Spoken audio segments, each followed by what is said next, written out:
This is the new Red camera. Okay, it's actually a Nikon. Cam on cam.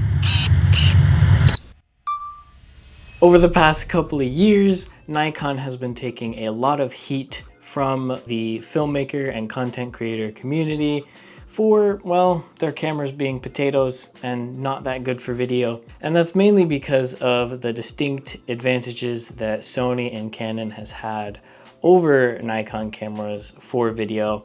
Nikon cameras are really good at wildlife photography and they've got a lot of great things about them, but generally you have a lot more options and a lot better variety for video with other camera brands. And there's one camera brand that we all know and love, which is Red.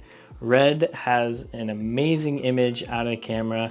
Their colors are beautiful, and they have a patented lossless compression, which is insane. I was recently at PhotoCon Hawaii and had a chance to talk with a representative from Red Camera, and he explained more of the ins and outs of the lossless compression to me, which was super cool to learn about, considering I have been using Red cameras at my media productions department that I currently work in. Now, the patent that Red has on the lossless compression is something that I feel like they shouldn't have. I feel like all cameras should be able to have raw compression in the same way that Red does. But Nikon was able to get around this. They put raw compression into their potatoes. And this was a big deal. It was now the only other company other than Red that had it. Red ended up suing Nikon. I don't really know everything that went down in the legal process, but basically Nikon was good to go to keep having the compressed RAW, which again is huge. This is one thing that gives Nikon and Red a distinct advantage over some of those other camera brands. And if you haven't heard, Nikon has acquired Red Digital Cinema cameras. This is a big deal. When you look at the state of both Nikon and Red, you begin to understand the strategic decision that Red and Nikon are making through this deal. First, let's take a look at Red. Red, while overall doing well as a company, they're a smaller company with only around like 200 to 300 employees, and they suffered a big loss with their failed attempt to make a smartphone. If you don't remember that, it's the Red Hydrogen 1.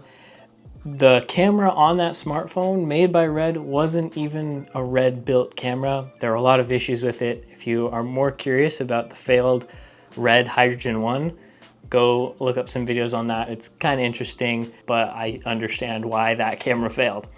Or phone, not even a camera, it's a phone. I can see why it failed. So yeah. So when Red sees a big company like Nikon that just sued them and also has tons more resources, Red kind of likes the idea of that exact same company that's suing them coming to them and being like, hey, we want to buy you out and fund you. So Red's kind of liking this deal that Nikon is giving them. Nikon, on the other hand, this is working out great for them because they don't have to worry about any issues with the raw lossless compression. They can just use the exact same way that Red does.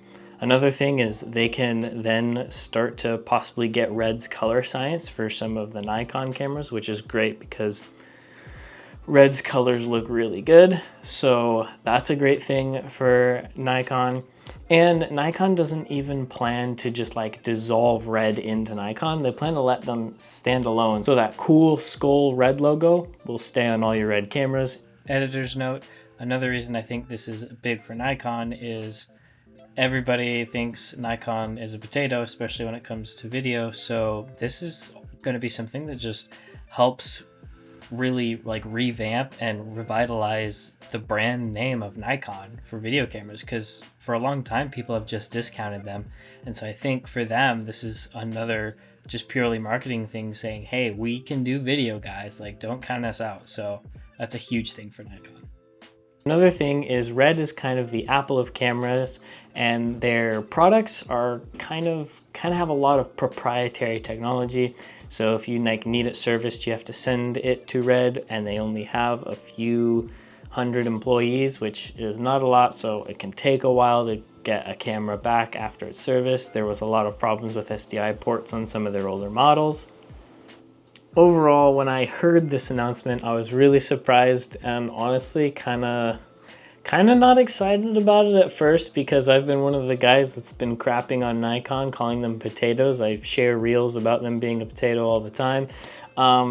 But I don't know, I have mixed feelings. I'm kind of excited about it because I love red, I love their colors, but I feel like putting the workmanship of a red and the good parts of a red camera and taking maybe the convenience side of like a Nikon camera and putting that together, we could maybe start getting some video cameras that are better than the Sonys, because the Sonys are wonderful. They've got so many amazing features that make them often a pick for people over top of the Reds. Even though the Reds I think overall look better, the ease of use and just the amount of functions and capability that you have with a lot of the Sony cameras can give it that edge up. They work well with others. They've got a lot of accessories. There's a lot of function to the Sony cameras that we might start to get now that Red is with Nikon. So we might start getting the best of both worlds here,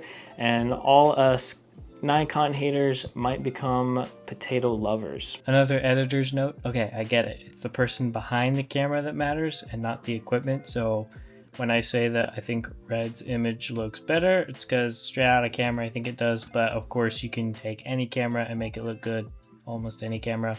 But that's not the point I'm trying to make. The point I'm trying to make is the functionality of the camera itself and the image quality. So you can make any camera look good. I get it, but that's not what we're talking about. So if you're getting angry in the comments, whatever. We'll see what happens over the next couple of months. I hope that this just makes Nikon and Red better together overall and not destroys Red. That's kind of my hope, is that I will turn from a potato hater to a potato lover and start really enjoying what Nikon and Red have coming out for us. It's a fun topic, very big surprise. I'm curious to know what you guys think about the potato acquiring Red Cinema. Let me know what you think in the comments. Is this a good thing? Is this a bad thing? What do you think it's gonna look like? Just let me know what you guys think in the comments below. Thank you so much for watching. Go ahead and subscribe and like this video and create positivity.